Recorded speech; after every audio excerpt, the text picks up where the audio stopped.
This video is sponsored by the Ridge Wallet. The Ridge Wallets are compact, made to fit right in your front pocket, and completely changed my old wallet situation. It doesn't awkwardly bulge up, it fits everything I need very conveniently, my cards and a little money clip on the back for my cash. It's about half the size of my original wallet, and if you go to ridge.com and use the promo code in the description that they've supplied for us, you'll get a 10% discount on your Ridge Wallet. Comes in a variety of different colors. I've had mine for a little more than a month and I like it a lot. I gave a few to friends of mine and they like it too. There are also 30,000 5-star reviews for this thing. Use that promo code and you'll get a discount. Thanks to them, and I hope you enjoy the video.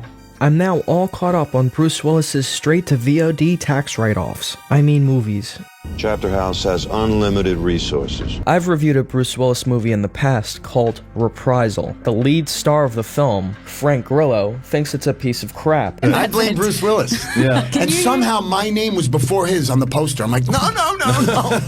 First of all, that truly was a money job. I mean, I was like, so you took it knowing it was like, it was a bunch of money for a very short period of time, which is why I think Bruce Willis did it. Welcome to Chapter House. And you know right off the bat, I don't want to take away from anybody, but you know the money's not going into the movie. Somebody else is getting the money. Right. And so the production value is terrible, and you're like, I'm going to have to explain this away. After Reprisal, he seemed to just go into a bunch of straight-to-VOD action movies directed by guys with similar names. I don't know if it's Brian A. Miller or Stephen C. Miller. In all of them, Bruce Willis is in it for 10 minutes, usually uses a body double. Hard Kill is just the newest example of one of these kinds of movies. Got your back, soldier. Hard Kill is a new action movie starring Texas Battle and Jesse Metcalf, who you might know as John Tucker. Ooh, what? They're breezy, they don't bind, and they give you just enough swing.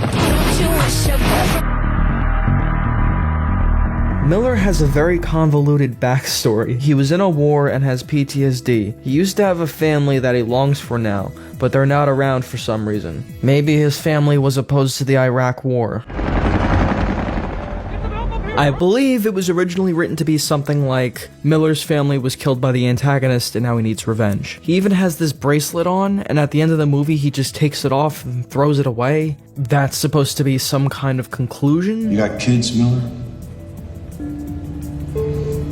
Not really sure what the connection is. Did he lose his family and then go to war? Did his family die? Was his PTSD so bad his wife left him? You'd do anything for him, right?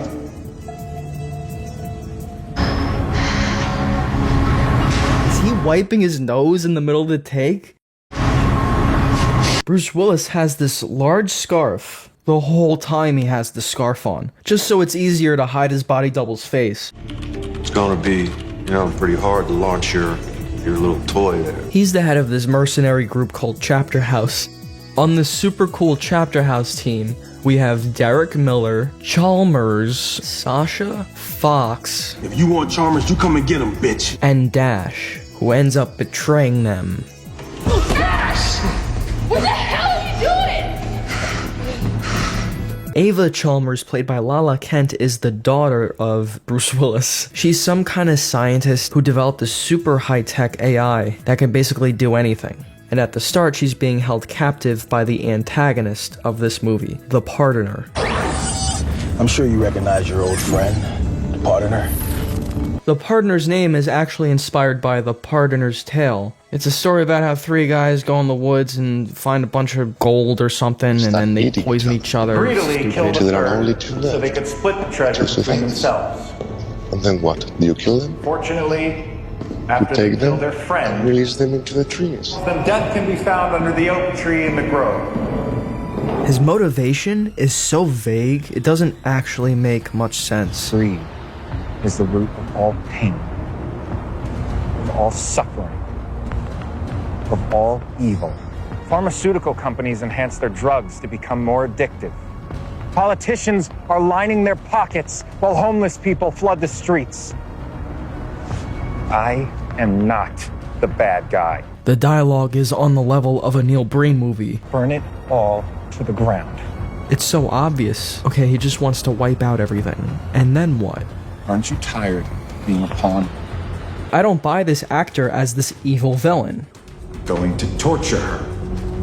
And I'm going to make you watch The entire thing.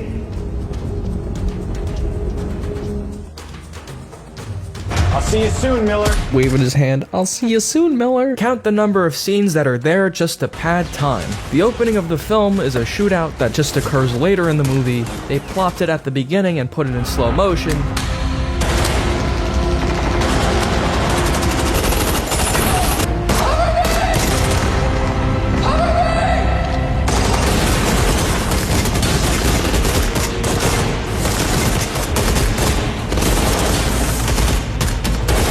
They do keep talking about the partner as if they had met him before, but in the movie we don't really see him until 20 minutes in. Even though this opening is using the same exact footage from the scene later in the film, look at those windows. These are actually supposed to be two separate shootouts. This is supposed to be their first shootout with the partner that kind of occurs before the movie starts. Last time we got our asses kicked by the partner, we lost our VIP, and if you remember correctly, you almost came home in a body bag.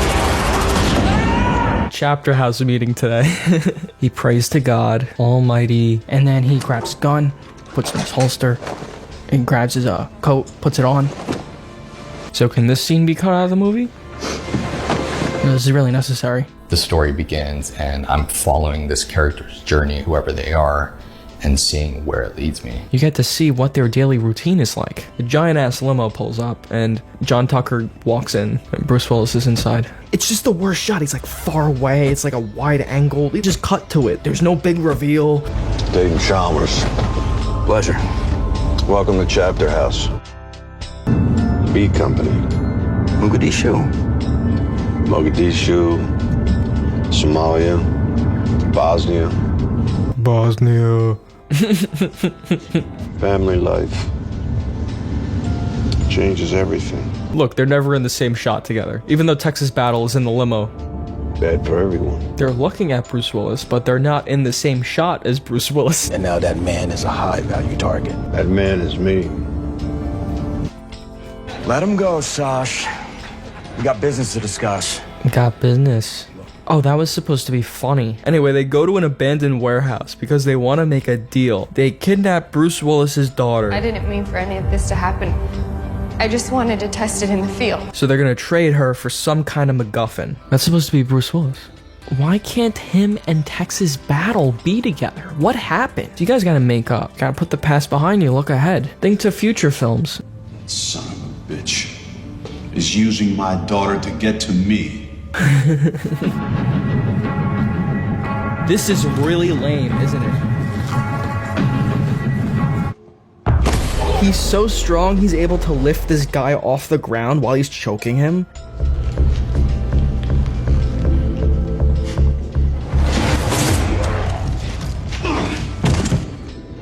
Time to shake off the rust, buddy. Dude, that was so badass. It was the only way to get you. Me? Or Project 725? Bruce Willis is just watching through a window. Did no one see him? The guy with the sniper didn't see him? Oh, Bruce Willis is gonna help out.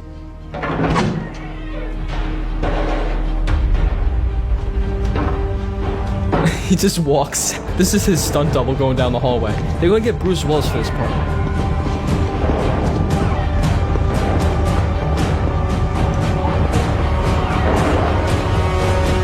It's in Bruce Willis's contract that he can't move faster than a light sprint.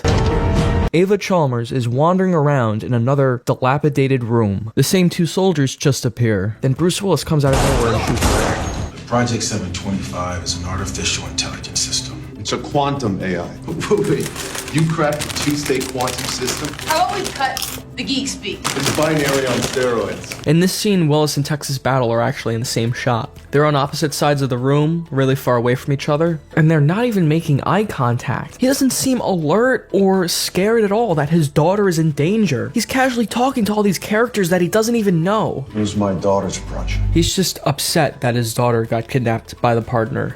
The partner is smart. The action scenes are really terrible.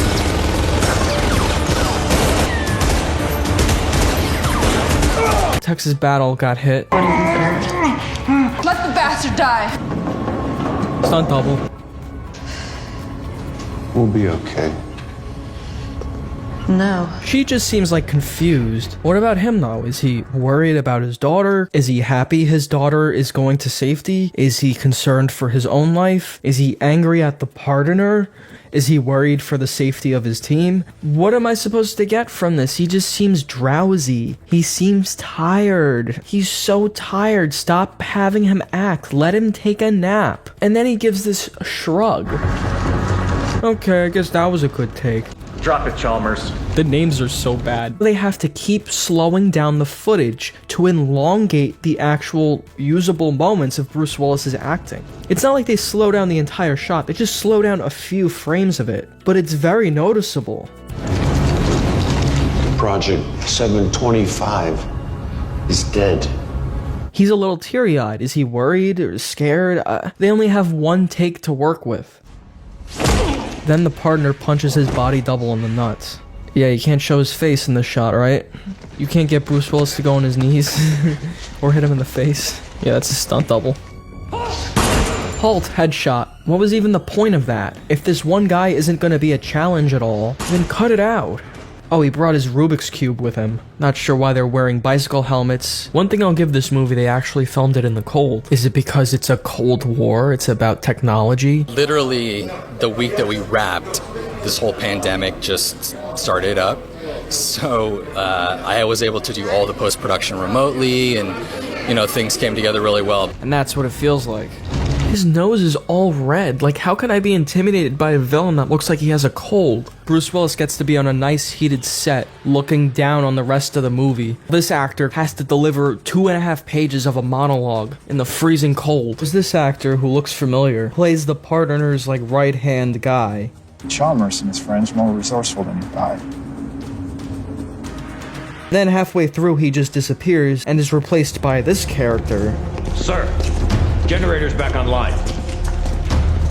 Who serves basically the same function, but what happened to the other guy? Did he die real quick? Emma is a hacker and the lone female member of a villainous faction led by a terrorist known as the Partner, who held Ava Chalmers hostage in an attempt to use her Project 725 to wipe out the world's assets. She was first shown during the film's climax. She seems kind of reluctant about activating Project 725 and destroying the world for no reason. A lot of innocent people are going to die. 2 years we've spent working on this. Alright, 2 years isn't that long of a time. For total world domination, they should have made it a little more dramatic, like, we've been working on this project for our whole lives. 2 years. Emma's fate remained unknown. Yeah, she never shows up again. Great character. Great jacket. So this AI they're after, Project 725, it's very vague what it actually does. She created it to help with everything. I wanted to use it to revolutionize the way that we live, to help our government run more efficiently, our economy, every aspect of society. All they kept thinking about was the money they could make to flip it to the military. Damn, the military. They wanted to turn it into a weapon. I wanted to save the world with Project 725. He wants to use it to burn it to the ground. The movie has 2 story by credits and 2 screenplay credits, including Joe Russo. Jesus. It'll send us back to the Stone Ages. And the Partner can do all this? He'd want to stop the Partner. This is so cliche. You truly do not know when to quit. So his plan was just to disguise himself as one of them and then kill them?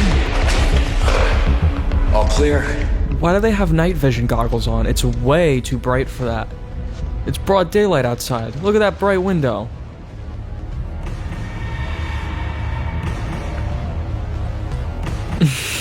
Yeah, have fun being blind.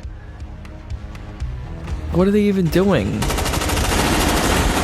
This is so dumb. Got him. Do we have a deal? Yeah, we got a deal. Kill him. Oh, shit. Oh, shit.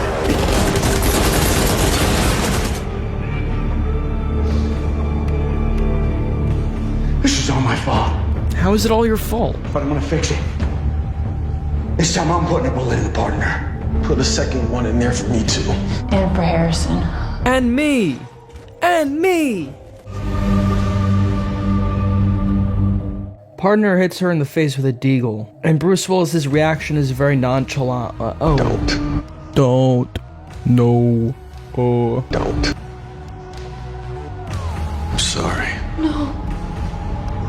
Don't. I'll do it. I'll give you the goddamn code.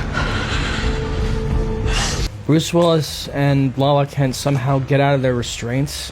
He just gets out of them. They don't really explain how. And he couldn't do that earlier? While Miller is fighting the partner, Bruce Willis just comes out of nowhere and shoots the partner in the back.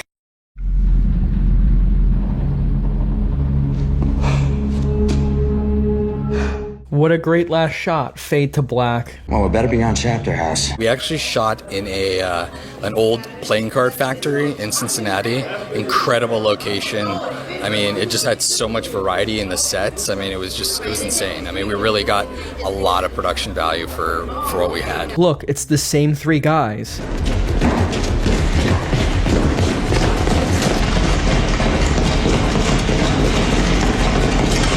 A lot of the muzzle flashes and lighting effects are added in post as well. What's wrong with a squib? They didn't even track this one to the actor. The camera pans over and it's still in the same place. Yeah, there's sparks flying off that brick. They couldn't even put tiny explosives into the wall, I guess because they couldn't damage the property. It seems like they're shooting red paintballs onto the brick wall, and that's supposed to make it seem like bullets are firing against it. But it doesn't, it just looks like a paintball gun. That's stock VFX snow. They put the multiply opacity thing on it. I'm gonna give you one last chance, Chalmers. My dad is one of the strongest, most hard-willed men that I've ever met. Doesn't matter how you got here. If you want to survive, we're gonna have to work together. The thing about an action film that goes straight to VOD, you know they're going to cut a lot of corners. There are going to be a lot of muzzle flashes and bullet hits that are added in post-production. There's going to be a very limited set. The classic action movies like Terminator 2 and a more recent example, John Wick, are technical wonders as well as being engaging stories, regardless of the action. The directors of these films clearly put thought into choreographing, lighting, and shooting the scene, with every cut painstakingly refined for maximum impact. The market these new Bruce Willis movies are after are people who leave movies on in the background while they're doing something else. He continually drags every film down around him. He's embarrassing the movie. I can't even call this acting. I don't think he's acting. He's just there. So how can I, as an audience member, be invested in this story? It's my fault. He's such a disservice to the movie, and it's so obvious what's going down. They have a random script in a drawer, they throw in Bruce Willis, they attach a director, and that's enough to sell it, and then hopefully you'll make your little money back. And if you don't, you can just write it off on your taxes. Who even cares? It's gotten a lot of attention because of how bad it is, and because of Bruce Willis, obviously, but it's no different than a movie like Reprisal, or any other movie he's been in recently. This movie might have gotten more attention because of Glass recently, which kind of put Bruce Willis back in the spotlight for a bit. So this one got more negative attention, because it's a jip. That was pretty brutal, wasn't it? A lot of the cast and crew that worked on Hard Kill also worked on two other films. Survive the Night, which actually came out the same year as Hard Kill, 2020, and another movie called Trauma Center. This movie is also directed by Matt Eskandari. There isn't a single memorable action sequence or even a moment where I thought, these movies are cool, these movies are worth watching. They trick you into buying it because you think it's an action movie with Bruce Willis in it, then he's in it for 10% of the film. This is just a home invasion movie. There's a doctor and he has a family, and Bruce Willis is their grandfather. He lives with them. There are these two brothers who rob a convenience store. One of the brothers gets shot. The other brother breaks into the doctor's house, kills the grandma, Bruce Willis's wife in the movie. At some point, Bruce Willis escapes. Rachel.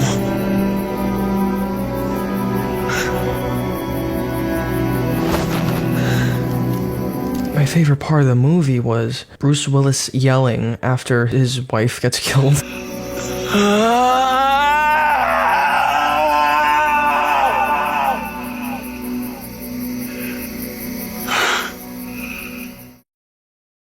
There's a car chase, it's shot entirely in a forest, and you can't see the actual drivers. It's supposed to be Bruce Willis. You can't really see through the windshield, though. The execution of the actual movie was very silly. There were a lot of moments that were clearly not supposed to be funny that I was laughing my ass off. You saw an old Bruce Willis on the cover. You knew this wasn't going to be a landmark of cinema. It's another script in a drawer movie. Another script in a drawer, thrown to Grandpa, played by Bruce Willis, and the grandpa will get a revenge for Grandma. Grandpa takes Grandma, puts her in her bed, and pulls the sheets down.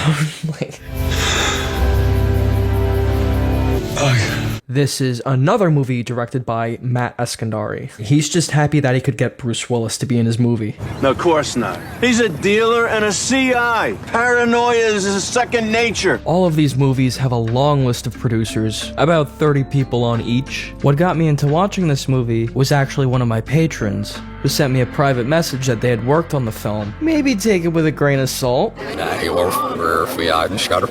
Bruce was only contractually obligated to work for 2 days.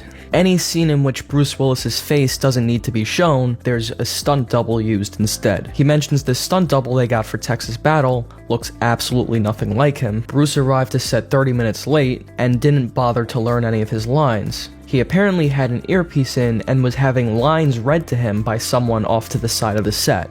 I'm ignoring you, Tony. Not today, Steve. It's the guy from Hard What are Kill. you, my stalker? I just finished a double. Can't this wait? He said he was going radio silent. Yeah, well, he's not radio silent. He just sent me a text to a meeting place. And why was he leaning in there? He wanted to lie low. It's just a paycheck movie. He said it was a weird and fun experience, so I'm glad he enjoyed it. I certainly didn't enjoy the movie. That's like stock footage. There's Lala Kent.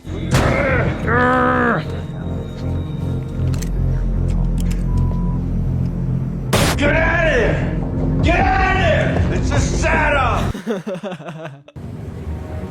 It's a .40 caliber bullet. Doc confirmed it. You're a very lucky girl. That's your phone? Yeah. He says everything the same. I'll put my phone in, okay? I'd like you to call me Steve. What is that, stock footage again? No crime scene? Yep. I saw the body myself. Not saying there wasn't a crime, there's just no scene.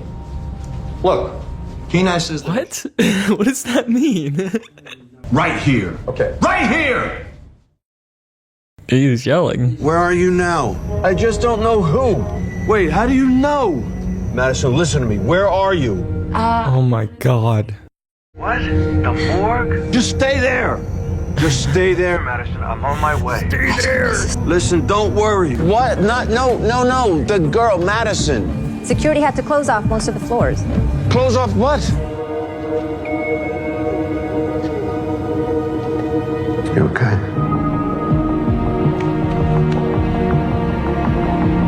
You're gonna be alright. You're gonna be alright. You're gonna be alright. He's my partner. Bruce Willis is Lieutenant Steve Wakes, which is a funny name considering he's sleepwalking through this movie. Half the floor is disease labs. The other half is the isolation ward. It's where they quarantine those patients. We haven't had any outbreaks of Ebola yet. It's his informant that got killed by Pearson Tull. His informant's name is apparently Jimmy Gonzo. Jimmy Gonzo was my snitch. Give me 7 busts. We hit a wall, deals got canceled. Jimmy said there was a protection racket going around. Did you hear about any of that? Jimmy Gonzo is a silly enough name already, but Willis's delivery makes it even funnier. Jimmy fucking Gonzo? It doesn't make sense. I talked to him today. Bruce Willis is led to an alleyway, then these 2 random guys show up with machine guns and start shooting at him. Then he comes out with a pistol and headshots them both. I guess that makes you. You're the partner. Leech. The whole goddamn department must be in on it. He's talking to himself. $100 say there's a gallon in the trunk, along with Jimmy's body. There's a point she's locked in a room and they're trying to talk her into letting them in. Officer, Davidson. What happened to his body? Officer Davidson.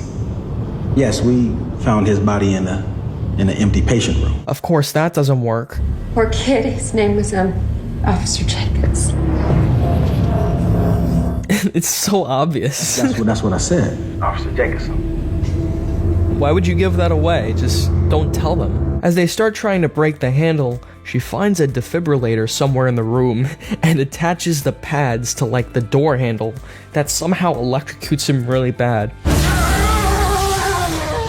And that delays them for about 2 seconds. They just pan up and all of a sudden there's a vent. So while they're trying to find her, they drop the memory card that they have with all the video footage on it, and Nikki Whalen just stumbles across it and she puts it in her sock. Then she's captured by the corrupt cops, and they just don't do anything. They don't take the bullet out of her leg, they don't take the SD card out of her sock. They have everything they need, and they just delay it for as long as they can, so Bruce Willis can show up and save the day. She's trying to escape, and she has a knife, which she uses to cut her restraints off.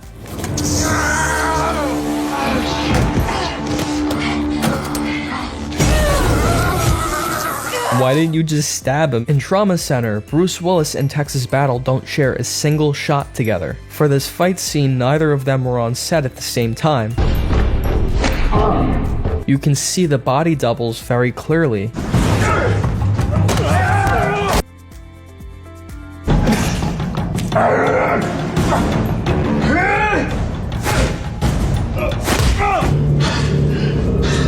After seeing a hard kill, I saw First Kill from 2017, starring Hayden Christensen. I'm already down $8 million on oil today, okay? Because some blogger says China's going big on solar. Billy Beeman? That's Why you? is every shot so close? Just Will now, sir. William, right? Your name's William, but everybody calls you Billy. I'm okay. You're okay. You're okay. You're okay. Okay.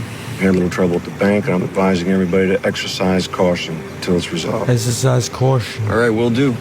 Oh, And, drive careful. Thank you, sir.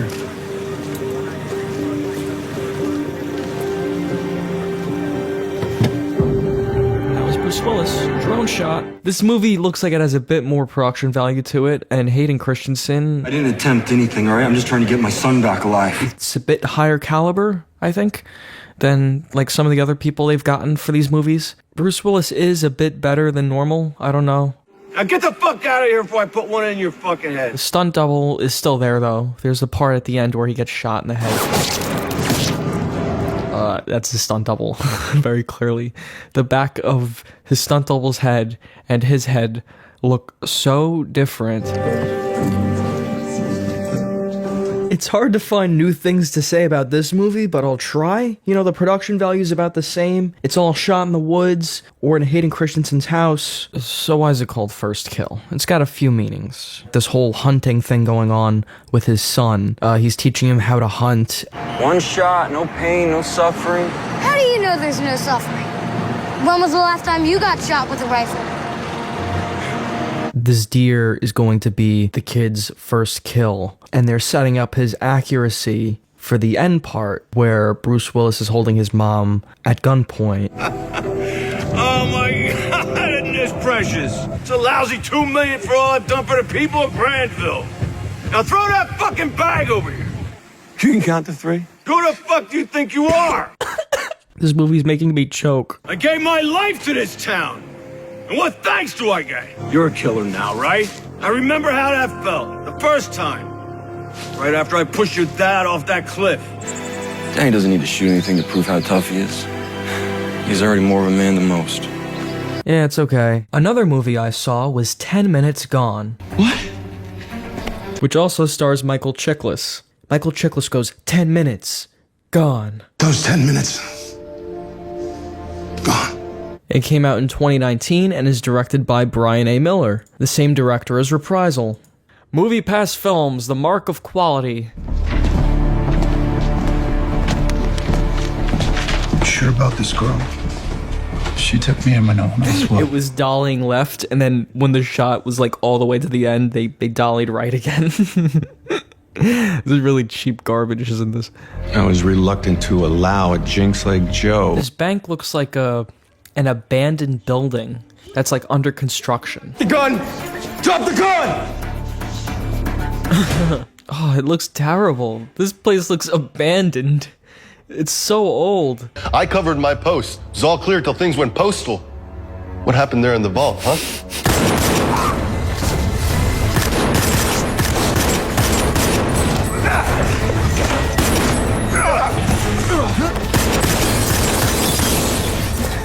What the hell? And he just runs out. What the hell? No, wait! He shot him in the kneecaps. He's left the underground. No way Frank's gonna catch him anytime. I'm not comfortable with any of this. There's always a degree of risk when the stakes are high. This is making me insane.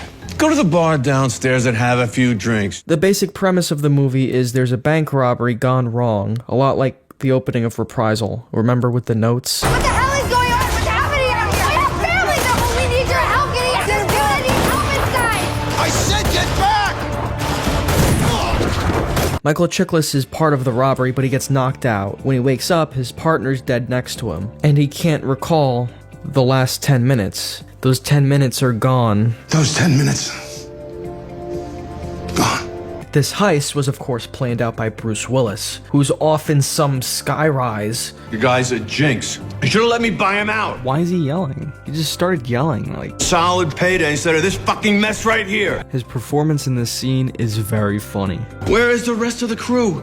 That crap ain't gonna cut it. Ain't gonna cut it. Ain't gonna cut it. Where's the package? Where's the package? Where's the package? How did you get out? It won't take long to ID Joe. Where are you? Had a little itch on his nose. What? That's Bruce when he read the script to this movie. What? Get to the holdup on Crenshaw. You were supposed to do that anyway. Get your head on straight.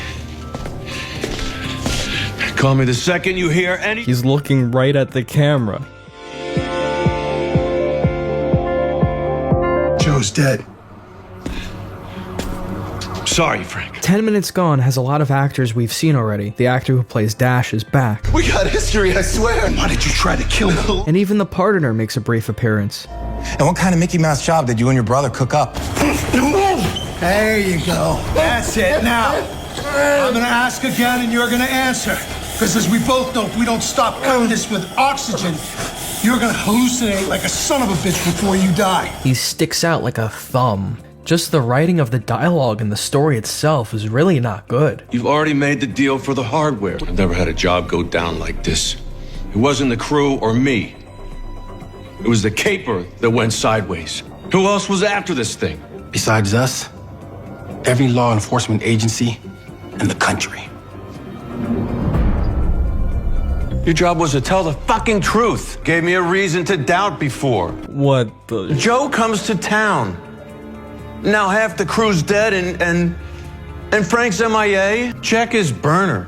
Check the last message he sent. If I don't get the goods, I have no problem walking away with loose ends. You've already paid me $500,000 for the crew. If those jewels are worth $30 million on the black market, then I am the best fence in town. What do I need you for?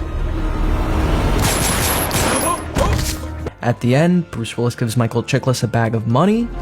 We'll call this a down payment on the next one.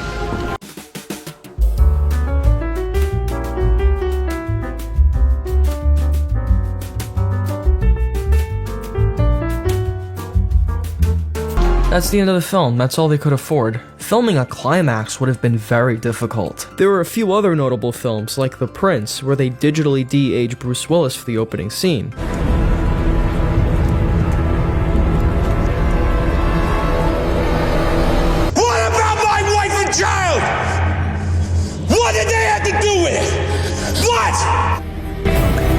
We're prepared to offer you a very lucrative contract.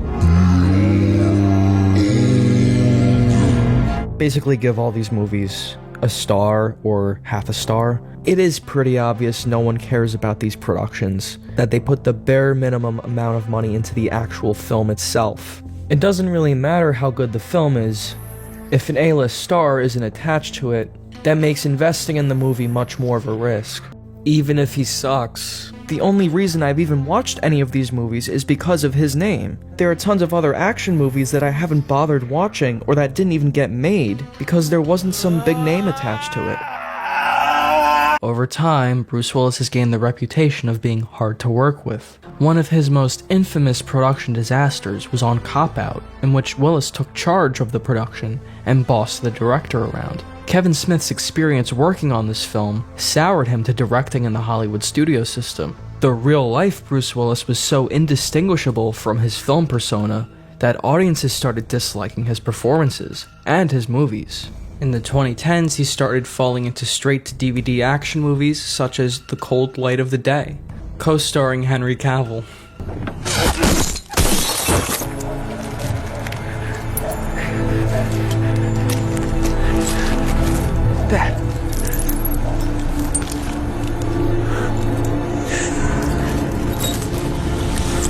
Bruce is killed 25 minutes into the movie.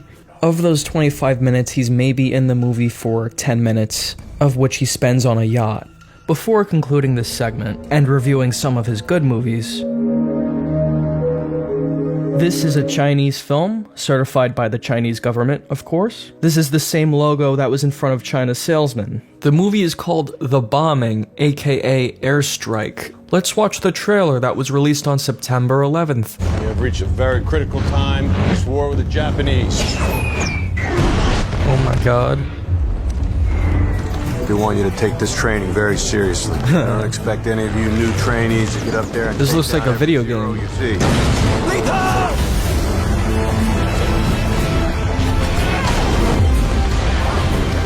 It's Adrian Brody.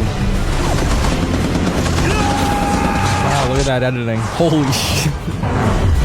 Will Bruce Willis be accused of intellectual property theft in this movie? Let's find out. The movie starts with an airstrike, or a bombing, of course.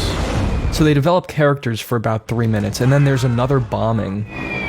Meanwhile, Bruce Willis plays Colonel Jack Johnson. He's an US military advisor. Can't just send these kids up there to get shot down. I need you two, both of you. We need more planes, and we need to get those kids out there trained. Nobody flies today.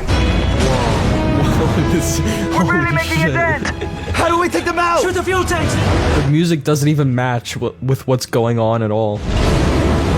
Yeah! It looks so bad. My brother, I'm not gonna make it back for dinner. Oh no. It hurt! He threw that out of his plane? Is it just that I'm treating you too harshly?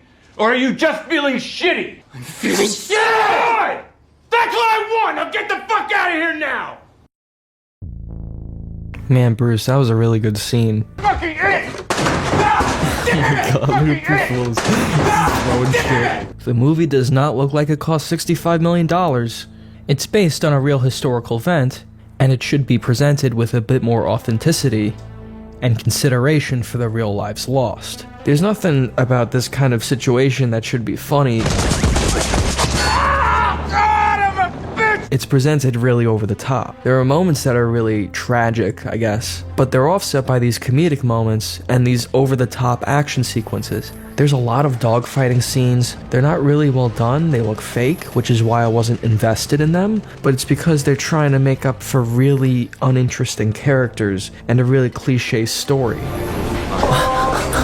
Some water? Some water? If you're not willing to fight for what you love, then you never deserved it in the first place. Take care, Steve. Take care, Adrian. This actor was apparently paid $4.2 million.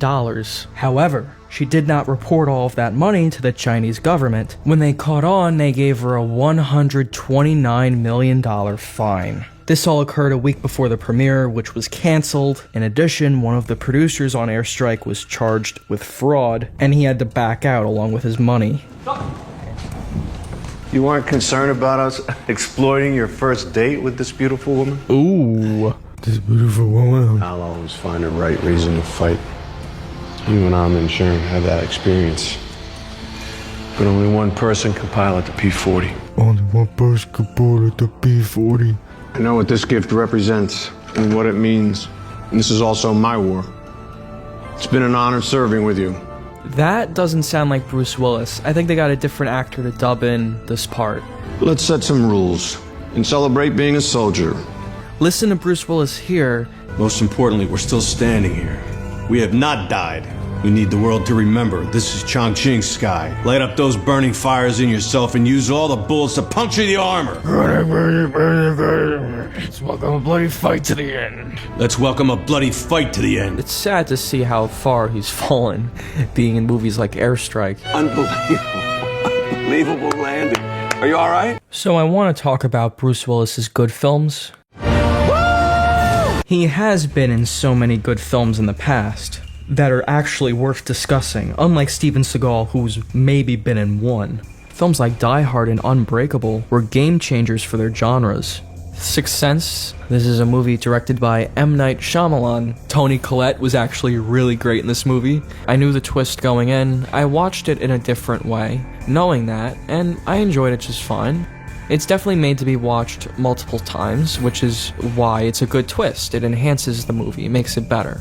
M. Night's movies here actually feel sentimental in a way that works, very emotional. These are considered like his two best films. Seeing them for the first time, I had never seen them before. It's about good versus evil, but in a more complex way. The final confrontation between Sam Jackson and Bruce Willis, it's just a verbal exchange. Very striking cinematography. The film looks great. It has a lot of style. The use of overexposed lights or spotlights did add a lot to the comic book vibe of the whole movie. Music adds a lot to some scenes, and other scenes it kind of takes away. I thought the scene where he's fighting the burglar in the house didn't really need any kind of music. Sam Jackson really steals the show, because he's the villain. The villain's always the more flashy one. The way he dresses, his car, that's all padded. Sam Jackson is so great at playing these out there characters. He's got a lot of range as an actor. Bruce Willis is really good in the film. He's not as out there. He's supposed to be a more relatable guy. You don't get him to be the Nick Fury role, which is kind of what he is in Hard Kill. That's what he doesn't work as. I rate Unbreakable 4 stars. M. Night superhero universe. That's what he's trying to do. I think Split's okay. I love Die Hard. I think it's awesome. It feels like an 80s action movie in all of the best ways. Talk about Bruce Willis being charismatic. Oops. John McClane as a character seems very vulnerable as well. He seems like an actual guy going through this kind of situation. They try to put all of the odds against John McClane. He's from New York and he's out of his element in Los Angeles. He seems like he can get hurt. That's what I like about action films like this and the Raid films, the Raid 1 and the Raid 2. You have a protagonist who seems like he's really injured. Willis sells this role. He's really good, and his reactions, his facial reactions to the crazy things happening seem more genuine than like a movie we've seen before. The villains were interesting. Alan Rickman's portrayal of Hans Gruber is so iconic. But there's also these other forces outside the building that are making things more inconvenient or escalating the situation. But every character is definitely given something to do in the story. They all serve their purpose, and they all help with the pacing. You get different perspectives on what's going on in this building. They utilize the location really well. There's of course the terrorist John McClane strangles with a chain, who comes back at the end with no warning, and the way they presented that, completely unexpected. I really didn't see it coming upon the first viewing. Reginald VelJohnson, his character is a bit over the top. Especially at the conclusion of the movie when he shoots the terrorist. That's a very 80s moment when it pans down and it dun dun dun dun dun. Kind of corny, but it works in the movie. Now that kind of writing has become, I guess, cliche or obvious if it was in a movie today. But keep in mind, at that time, there were no movies like Die Hard. He was still doing the show Moonlighting while Die Hard was being filmed. There's so much reliance on supporting characters in the movie. All the terrorists being huge parts of the movie. They all have a little character to them, like there's the hacker one. Bruce Willis didn't have to be there the entire shoot because there was such a reliance on these other characters. And that's a good excuse, he's not It's not like Reprisal or Hard Kill. It's one of the most hotly debated controversies in Hollywood, and you knowing Bruce Willis for so long, set the record straight, okay? Is Die Hard a Christmas movie or not? Look, Die Hard is absolutely a Christmas movie. Die Hard is probably one of the most impactful and longest-lasting action films ever made. None of the greatest elements carry over into the sequels. Not that Die Hard 2 and Die Hard with a Vengeance don't have something to offer. I would give the original Die Hard 4.5 stars. The 1980s and the 1990s were a really good time for that genre. Really great directors working at that time, like James Cameron. There's also RoboCop, Speed, Hard Boiled. Holly Gennaro McClane is played by Bonnie Bedelia. She's much better than she is in the second movie. Didn't even need to be in the film, really. Die Hard 2, Die Harder is pretty mediocre. In a lot of ways, I like it. In other ways, it's a carbon copy of Die Hard. The comedic elements of that movie did not work nearly as well and feel kind of dated. Scenes of like Holly McClane in the airplane, and it's kind of played for laughs, followed up with a scene of a plane crashing into a runway. It's like a fire exploding. You could take any action movie, just kind of plop John McClane into it, and then that's Die Hard 3. I like the dynamic between Sam Jackson and Bruce Willis. I thought the two of them were great. They're working on another Die Hard movie now called McClane, which I guarantee you is going to be really bad. Given all these other Bruce Willis movies we've seen, it's going to be like that. They're capitalizing off the Die Hard name again. I love watching the opening credits and seeing all the names of the actors that are going to appear in the movie, like Christopher Walken. You know, when Bruce Willis's segment starts and it's Christopher Walken giving a monologue, you're like, alright, this is going to be great. There's this scene in Airstrike where they're talking about his dad's watch. My father was a soldier as well. This is his watch. He said that if anything ever happened to him, he should give it to his son. And he did. This is his watch. And that's, of course, just like the scene in Pulp Fiction where Christopher Walken is telling him about his dad's watch that was up his ass. It's one of the best scenes in the film, and a great start to Butch Coolidge's story. He's dead? The radio said he was dead. Sorry about that, Floyd. People say he's supposed to be the good guy of the movie. He's supposed to be the most relatable one. We learn about Butch's childhood, which is a way of getting an audience to sympathize with a character. Butch wasn't trying to kill the other boxer. He's not a hired killer. All of the characters in Pulp Fiction are basically criminals or bad guys. Butch kind of escapes from the corrupt clutches of Marcellus Wallace and his organization, who represent the sinister underbelly of Los Angeles. This life of crime can eventually catch up with you. It eventually gets to Vincent and he dies. Jules makes constant references to the Bible, and I guess he sees a righteous path forward that doesn't involve a life of crime. Tarantino tells everything out of order. So Bruce Willis's story, the story of a man who comes to terms with this and runs away from it all, that's a continuation of the kind of journey Jules goes through, how his journey ends at the end of Pulp Fiction. Something about the character and something about the way Bruce Willis plays this character, Butch, that makes him interesting, that you want to watch this chapter. Butch is based on a character in the film Kiss Me Deadly from 1955. There are references to Body and Soul, Deliverance, and famous film actor Takakura Ken with the samurai sword sequence. Pulp Fiction was a high point in the careers of everyone involved. This movie came out before it was public knowledge that Tarantino is a jerk. I'll be whipping your ass up and down the street. Yeah, go. This is one of Samuel L. Jackson's best roles. Uma Thurman was of course great. Ving Rhames, and pretty much every other performance is great, with the exception of Quentin Tarantino himself. I rate Pulp Fiction 5 watches. In addition to that McClane movie coming out, he's going to be in a movie called Midnight in the Switchgrass. He's going to be in a science fiction movie called Cosmic Sin, where he's in some kind of mech suit. It just looks like the Live Free or Die Hard poster. He's also going to be in a movie coming out December this year called Breach. The original title was Anti-Life. Oh, it's a Chinese movie. It's out there. We kill it. Wow. It seems like a cheap knockoff of Alien. Was he vaping right there? There's other Bruce Willis movies worth talking about. Hard Kill is a terrible movie, and so is the rest of these. Be in a real movie again. I guess that's what we should take away from this. It's called Reprisal. Okay. And in it, I'm married to Olivia Culpa.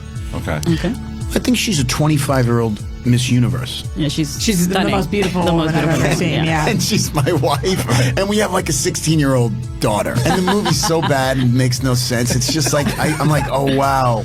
I took a money job. Oh, is that what? Okay. And my garden looks great because I paid for a new garden, but it's so embarrassing. But is it